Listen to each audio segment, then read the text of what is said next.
welcome. I'm Shivani Singh. If you've ordered food or took a cab today, you have interacted with India's gig economy, a massive workforce of over 8 million people that is expected to triple by 2030. If you were out on New Year's Eve, you might have seen more than just fireworks. You might have seen strikes. Thousands of gig workers walked off the job demanding better pay. But while the streets were buzzing, the government was busy drafting a new reality. The Ministry of Labour has officially released the draft rules for the Code on Social Security.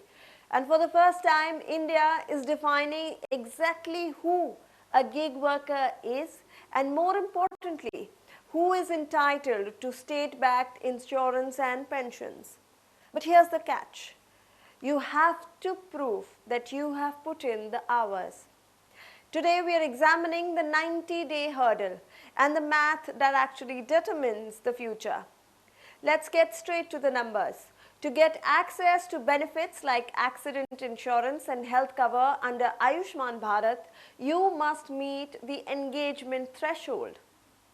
If you work for one app, you must be engaged for at least 90 days in a financial year. If you work for multiple apps, that threshold jumps to 120 days. But here is the interesting part. The draft rules define engagement as any day you earn an income, no matter how small. And for the multi-appers, the pros who juggle Swiggy, Zomato and Porter, the days are cumulative. So if you work for 3 different apps on a Monday, the system counts that as 3 days towards your total. Essentially, the more apps you use, the faster you hit your target. None of this happens without the e-Shram portal.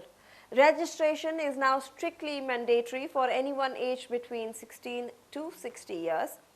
Once you complete your registration with your Aadhaar, you get a universal account number or a UAN. This is your digital identity that stays with you even if you switch from driving for Ola to delivering for Blinkit. But be aware, the rules are strict about data updates. If you change your phone number or move to a different city and don't update your profile, you could be disqualified from the Social Security Fund. The government is using this data to create a national social security board that will monitor every rupee spent on worker welfare.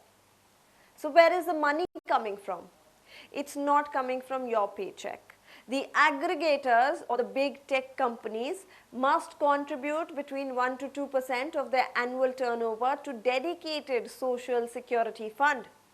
However, there is also a safety valve for companies. Their contribution is capped at 5% of the total amount that they pay out to the workers. While this is a landmark step, experts are raising 2 major concerns. First is the algorithm transparency. How will the government verify that those 90 days if the platforms control the login data? The draft suggests that platforms must share worker data with the government via apps, but data privacy actually remains a concern. The second is profitability. If you work for 30 days for Uber, 30 days for Zomato and 30 days for Urban Company, do you qualify? The draft rules aims to make benefits portable, meaning your UAN will track your work across all platforms to help you reach that 90-day goal. The draft rules are about to come out for the public comment for the next 45 days. This is the moment for India's 8 million gig workers to speak up. Is 90 days a fair bar, and should the age limit be higher? As India moves towards a $5 trillion economy, these partners are the engine room. These rules are the first step in ensuring that the engine doesn't break down without a backup plan. If it works, it's a blueprint for the entire world. If it fails, millions will remain one accident away from financial ruin. Thank you for watching. For more such videos, subscribe to the Newsx YouTube channel, hit the bell icon.